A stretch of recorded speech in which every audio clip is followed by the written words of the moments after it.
السلام علیکم ورحمۃ اللہ وبرکاتہ۔ سوال یہ پوچھا گیا ہے کہ اگر کسی شخص کو دعائے قنوت یاد نہ ہو تو کیا وہ سورہ کوثر پڑھ سکتا ہے؟ تو دیکھیے، دعائے قنوت جو ہے ہر مسلمان کو یاد ہونی چاہیے۔ آج ہمارے لوگ جو ہے بڑی بڑی ڈگریاں حاصل کر لیتے ہیں، دنیاوی تعلیم کے اندر جو ہے وہ بڑے بڑے کارنامے انجام دے دیتے ہیں، انگلش کے بڑے بڑے لیکچر ان کو یاد ہوتے ہیں، لیکن افسوس کی بات ہے کہ نہیں یاد تو دعائے قنوت انہیں یاد نہیں ہوتی۔ اس کے متعلق جو ہے کنفیوژن ہوتی ہے، کبھی کوئی سورہ کوثر پڑھ رہا ہوتا ہے، کوئی جو ہے وہ سورہ فاتحہ پڑھ کر جو ہے گزارا کر رہا ہوتا ہے، بعد میں پوچھ رہے ہوتے ہیں تو پتہ چل جاتا ہے ہمیں کہ یہ کیا پڑھ رہے تھے۔ تو یاد رکھیے کہ سورہ کوثر پڑھنا یا سورہ فاتحہ پڑھنا دعائے قنوت کی جگہ پر یہ درست نہیں ہے۔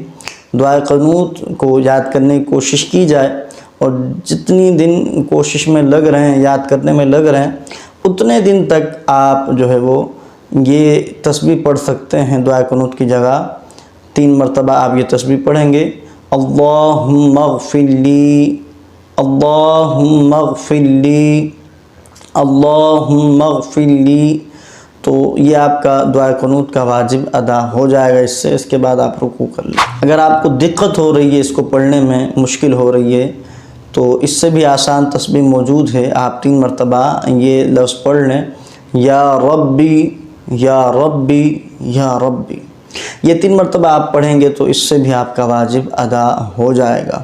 تو کوشش کی جائے اولاً کہ دعائے قنوت کو یاد کیا جائے۔ جہاں آپ بڑی بڑی جو ہے وہ کتابیں یاد کرتے ہیں، دنیاوی علوم کے اندر آپ جو ہے وہ مہارت حاصل کر لیتے ہیں، بڑے بڑے اخبارات آپ پڑھ لیتے ہیں، کئی خبریں آپ کو یاد بھی ہوتی ہیں، تو دعائے قنوت کو بھی یاد کر لیا جائے تاکہ جب اس کو پڑھنے کا وقت آئے تو اس وقت پریشانی کا سامنا نہ کرنا پڑے۔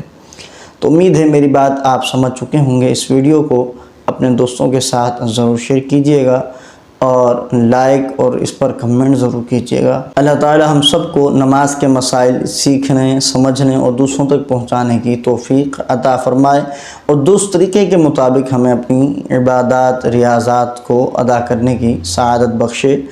آمین بجاہ النبی الامین صلی اللہ علیہ وسلم۔ السلام علیکم ورحمۃ اللہ وبرکاتہ۔